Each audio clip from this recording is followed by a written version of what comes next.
అందరికీ నమస్కారం. Welcome to English Jogi YouTube channel.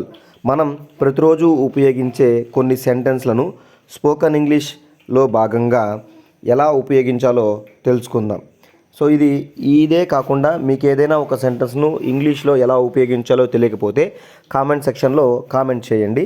So ఇప్పుడు ఈ వీడియోలో మనము నువ్వు ఎక్కడ పుట్టావు అని ఎవరైనా అడగాలి అంటే మనం దీన్ని ఇంగ్లీష్లో ఎలా ఉపయోగించాలి అంటే వేర్ యూ బోర్న్ అని అడగాల.